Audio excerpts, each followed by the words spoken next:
हे निर्मल देव तुम्हें प्रणाम। हे ज्ञान दीप आगम प्रणाम। हे शांति त्याग के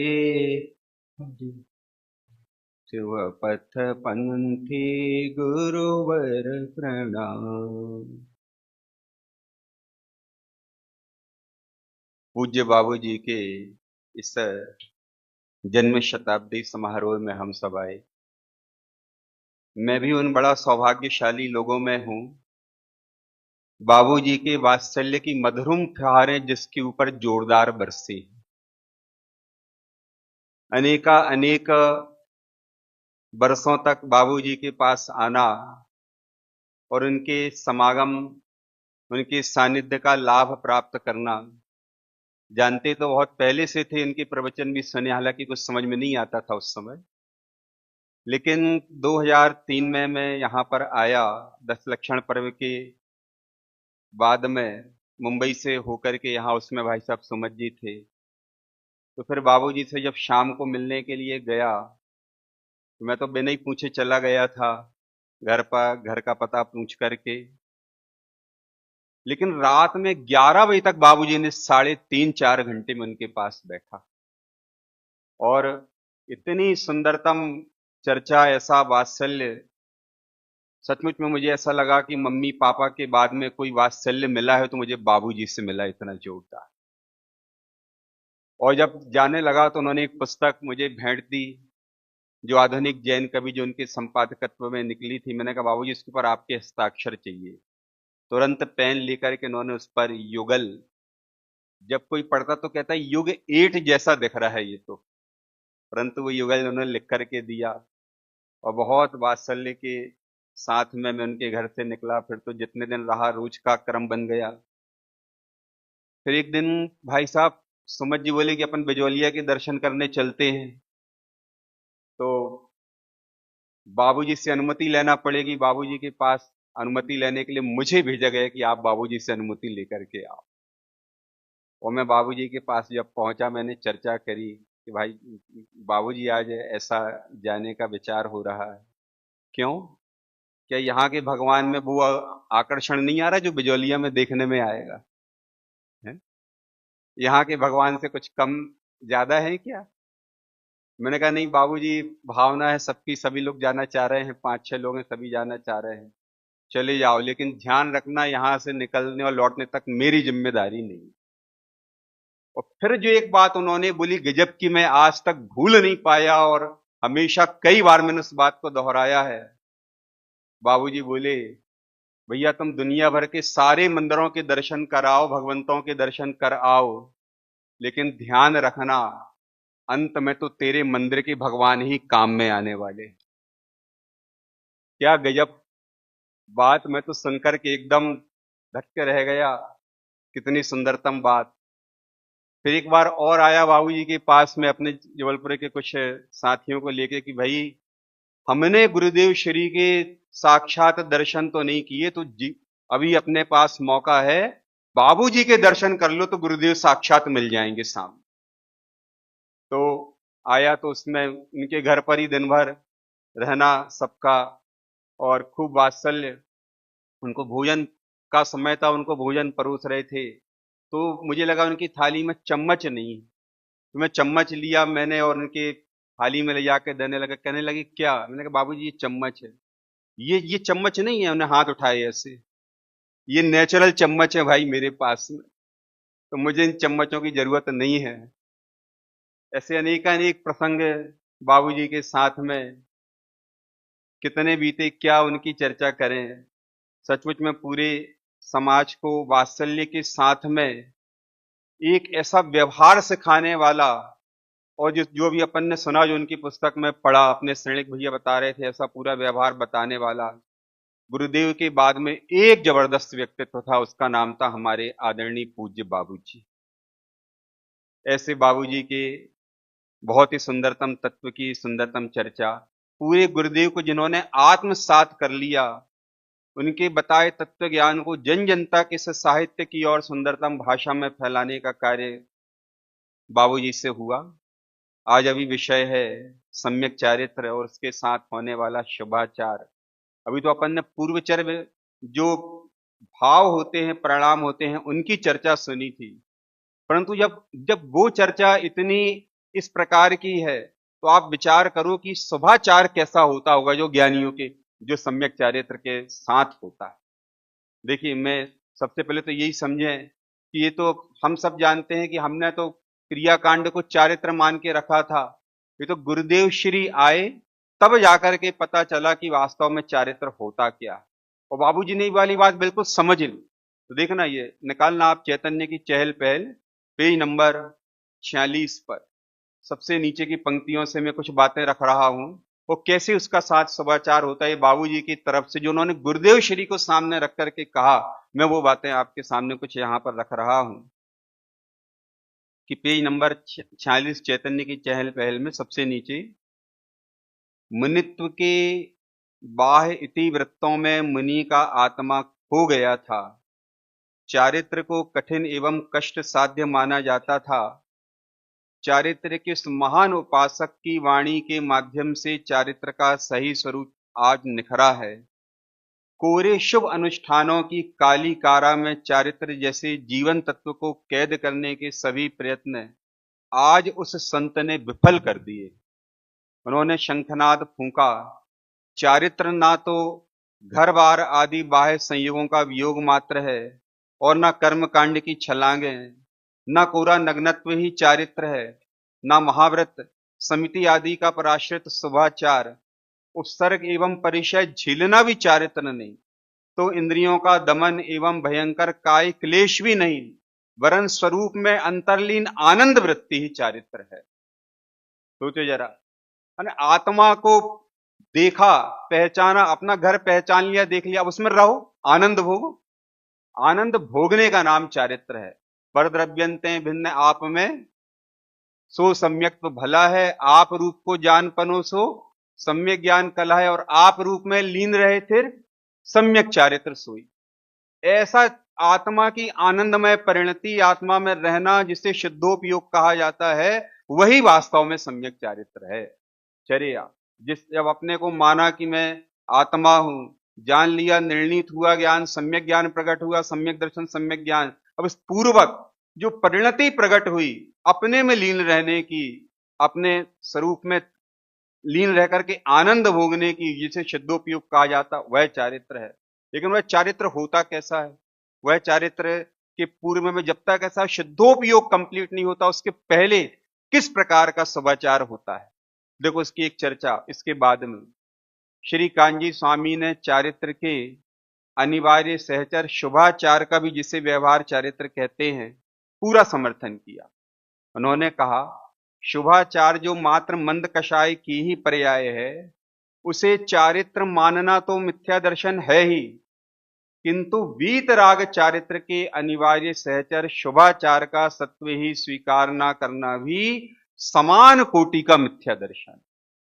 तो बाबूजी की भाषा में कहें, विशुद्धि के बिना सम्यक दर्शन होता नहीं, परंतु विशुद्धि से भी सम्यक दर्शन होता है। समझ में आ रहा? क्या लिखा? गुरुदेव को सामने रख के बाबूजी बात कर रहे हैं वाली बात, जो गुरुदेव कहा ना, उन्होंने कहा गुरुदेव को सामने रख के कि शुभाचार मात्र मंद कषाय की पर्याय है, उसे चारित्र मानना तो मिथ्या दर्शन है ही। ये तो अभी कहा कि अनादि से हम तो यही मान के आए थे। बस थोड़ा सा जीवन में यदि हमारा कुछ जैनाचार का व्यवहार, जो जैन कुल की हमारी मर्यादा है, वो प्रकट हुआ, तो ऐसा लगता है कि हम बहुत बड़ी धर्मात्मा हो गए।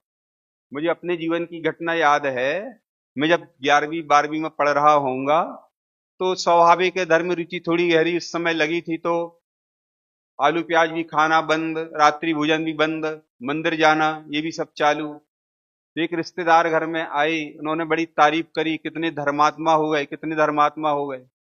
संयोग से थोड़े समय के बाद में उन्हीं रिश्तेदार के साथ में मैं हमारे पंडित जी भैया जी उनके घर पे बैठने के लिए गए, तो वहां पर उन्होंने हमारी तारीफ करी, अरे हमारा ये भांजा तो कितना धर्माचार का पालन करता है, कितना धर्माचारी हो गया। तो हमारे भैया जी बोले, मंद कषाई है, मंद कषाई।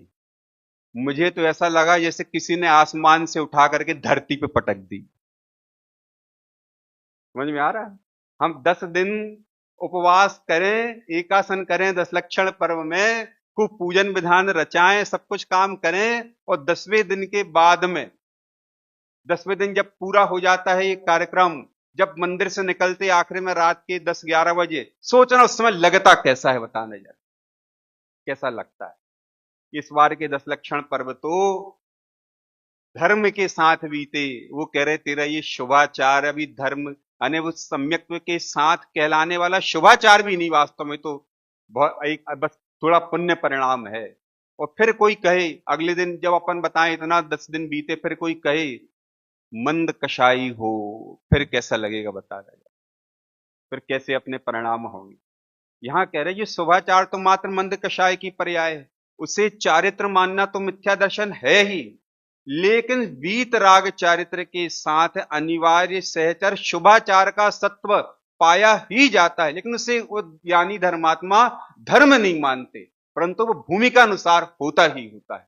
वो मंद कषाय के रूप में, शुभाचार के रूप में, तब उसको व्यवहार से धर्म कहा जाता है, तब वो व्यवहार धर्म कहलाता है, क्योंकि निश्चय उसके साथ में है, तब वो व्यवहार का आरोप उसके ऊपर आता है। समझ में आ रहा? तब ये ऐसा उसको कोई स्वीकार ना करे।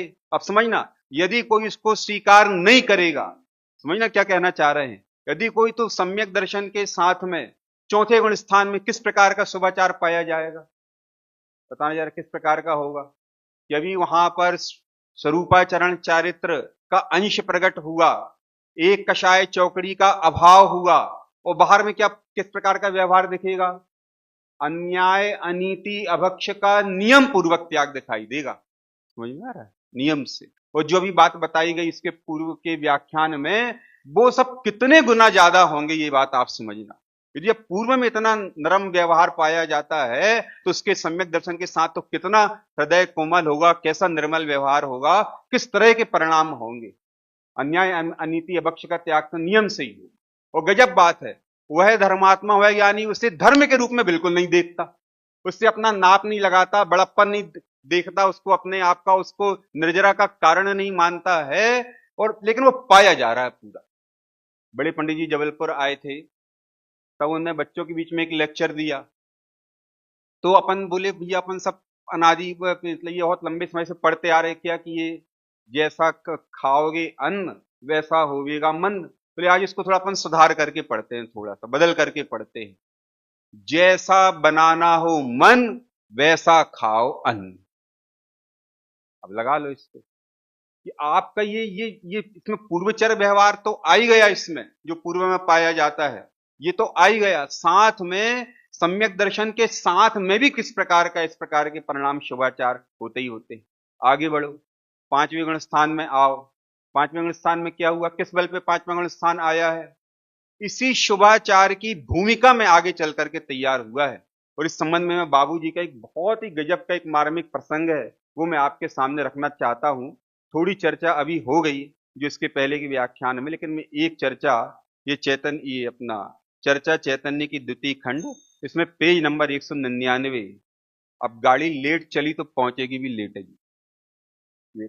पंडित जी साहब कहते थे कि गाड़ी लेट छूटी है तो थोड़ी लेट ही पहुंचेगी। अब तो देखो भैया, पेज नंबर 199 में निकालना जरा, इस पे आप स्क्रीन पे निकालना, ये देखना, हेडिंग है मंद कषाय में ही मौका, है ना। यद्यपि ये व्यवहार अभी मिथ्या दर्शन की भूमिका के संबंध में, लेकिन आप इसको कैसे लगाना देखना जरा। पाप जो व्यवहार तो है, अर्थात वो श्रद्धा करने लायक नहीं है, वो छोड़ने लायक है, ममत्व करने लायक नहीं है, उससे सुख मानने लायक नहीं है। अशुभ परिणाम जो है हिंसा झूठ चोरी आदि ये व्यवहार तो है, लेकिन जैसा कि व्यवहार ने कहता है व्यवहार धर्म अथवा व्यवहार मोक्ष मार्ग नहीं है, इसलिए व्यवहार ने पाप का विवेचन नहीं करता। पाप का विवेचन करे तो ये कहेगा कि मिथ्यात्वादिक सारे पाप हैं, और ये भी साथ में कहेगा कि आत्मा में ही होते हैं, लेकिन ये सारे पाप है। अब देखना इसके आगे, इसलिए इसमें बहुत फर्क है। वो अशुभ भाव व्यवहार है, लेकिन वो व्यवहार मोक्ष मार्ग और व्यवहार धर्म अथवा व्यवहार रत्नत्रय नहीं है, क्योंकि तीव्र कषाय होने पर, हिंसा झूठ चोरी कुशील आदि के परिणाम होने पर कोई भी व्यक्ति तत्व को सुन भी नहीं सकता। क्योंकि उसका कलेजा पापों से भरा हुआ है, इसलिए उसको धर्म स्थानों में, आगे के पेज में, पुण्य स्थानों में भी पाप के ही विचार हैं और धर्म चर्चा में भी पाप के ही विचार चलते हैं। इसलिए वो साधन माने व्यवहार साधन, सत्य साधन नहीं बन सकता। इसलिए वहां उसको तो व्यवहार मोक्ष मार्ग और व्यवहार धर्म भी नहीं कहते। यह चांस केवल मंद कषाय में ही है। इस पंक्ति का यदि अपन मर्म निकालें, देखना उसके बाद आगे उसका भी कारण है। क्योंकि अज्ञान अवस्था में हमारे पास केवल दो ही भाव हैं, या तो पाप भाव है या पुण्य भाव है।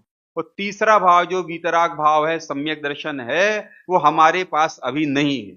और हमको इसके लिए प्रयत्न शुरू करना है। तो हम इन दोनों में से किसी एक भाव के होने पर ही प्रयत्न कर सकते हैं। अब चूंकि पाप भाव में वो प्रयत्न नहीं बनता, तो पुण्य भाव में, मंद कषाय में वो प्रयत्न बनना ही चाहिए। अन्यथा मोक्ष मार्ग और मोक्ष का रास्ता, कोई रास्ता नहीं होगा, क्योंकि पाप भाव में वो काम होता ही नहीं। मैं आपसे ये बताना चाह रहा हूं कि अब चौथे गुण स्थान में इस प्रकार का शुभाचार है जो धर्म भी नहीं है परंतु अनिवार्य सहचर व्यवहार है। तब वो पांचवें गुण स्थान या आगे सातवें गुण स्थान, छठवें सातवें में जाने की भूमिका उसमें तैयार होती वहां। तब वहां पर एकदम सहज परिणाम, संयम अंश जगो जहां, भोग अरुचि परिणाम, उदय प्रतिज्ञा को भयो, प्रतिमा ताको ना।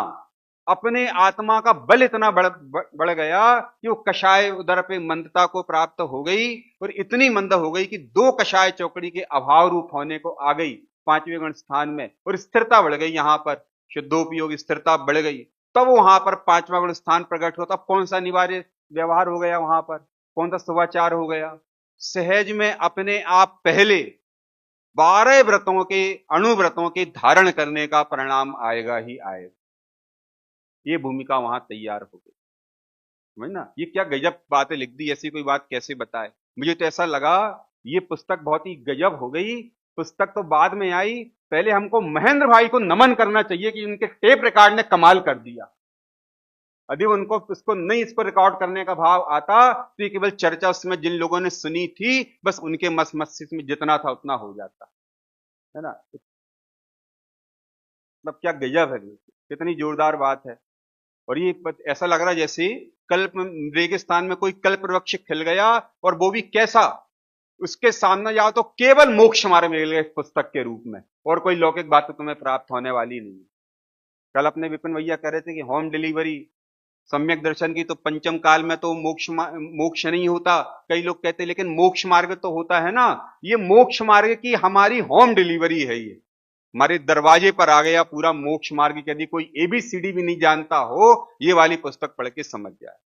तब उन्होंने वहां पे ये भोजन का उदाहरण दिया कि भोजन बनाना हो तो धूप छांव देखते हैं, वहां पर रुकना हो तो धूप छांव देखते हैं।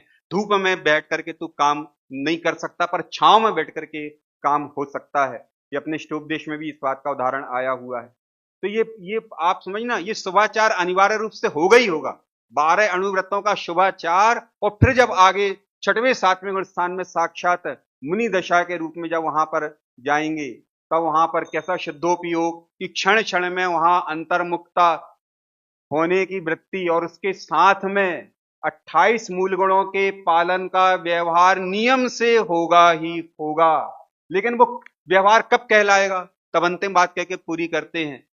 जयपुर में से अपने ब्रह्मचारी यशपाल जी थे, अन्ना जी जिनको बहुत सब आदर से कहते थे, तो हमेशा गुण स्थान पढ़ाते थे। तब एक बात वो कहते थे, बोलो मुनिराज 7वें गुण स्थान से 6वें में आते हैं तो क्या करते?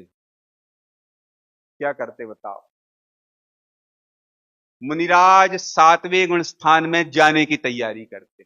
जब 6वें में आते हैं तो 7वें में जाने की तैयारी करते। लेकिन बताना, ये 7वें में जाने की भूमिका कौन सी है? 6वें गुण स्थान में 28 मूल गुणों के पालन का जो शुभाचार रूप व्यवहार है, वो शरीर की क्रिया को तो मान ही नहीं रहे बिल्कुल, परंतु ये जो शुभाचार शुभ परिणाम रूप भाव आ रहे हैं, इसी भूमिका में 7वें गुण स्थान में जाने की तैयारी होती है, तो शुद्धोपयोग की तैयारी होती है। ये अनिवार्य सहचर स्वभाव है। गुरुदेव ने इसका कभी निषेध किया नहीं, अपन ने पढ़ा, बाबूजी ने भी निषेध किया नहीं, बल्कि और निखरा इसका प्रांजल रूप हमारे सामने आया। आप इसमें और विस्तार से पढ़ना, इस संबंधी और भी चर्चा आपको पता चलेंगी। जिस तरह समझना, वास्तव में चारित्र तो शुद्धोपयोगी है, अंतर्मुख अपनी परिणति, लेकिन ये इसके साथ में जब तक परिपूर्ण शब्दोपयोग नहीं हो प्रकट होता है, तब तक चौथे गुण स्थान में, पांचवें गुण स्थान में, मुनि दशा में छठवें गुण स्थान में ऐसा शुभाचार अनिवार्यतः पाया ही जाता है, और उसी भूमिका में आत्मा की आराधना और तीव्रता से बढ़ती है, और एक दिन वह भूमिका समाप्त होकर के भी परिपूर्ण शब्दोपयोग प्रकट होता है। अब अपन ऐसे आत्मा के ऐसे आश्रय लेने वाले स्वभाव को, आत्माश्रित चारित्र को प्रकट करें। अंतिम में 4 पंक्ति बाबू जी की ही, कि हम इस शुभाचार को यदि धर्म मान के बैठ गए, शरीर की क्रिया आश्रित इन परिणामों से धर्म मान के बैठ गए, जड़ की प्रवृत्ति को धर्म मान के बैठ गए, तो बाबू जी ने कितना सुंदर बात कही, बाहर के देवता का फंक्शन तो होता रहा, ज्योतियों के काजल से मंदिर को धोता रहा, कैसे पूरी होंगी तेरे मन की तमन्नाएं, तेरे घर का देवता तो आज तक सोता रहा। बहुत ही सुंदरतम गजब इन पंक्तियों के साथ में ऐसा चारित्र हम सबको प्रकट होवे शब्दोपयोग रूप। इसी भावना से इस चर्चा से विराम। बहुत बहुत धन्यवाद।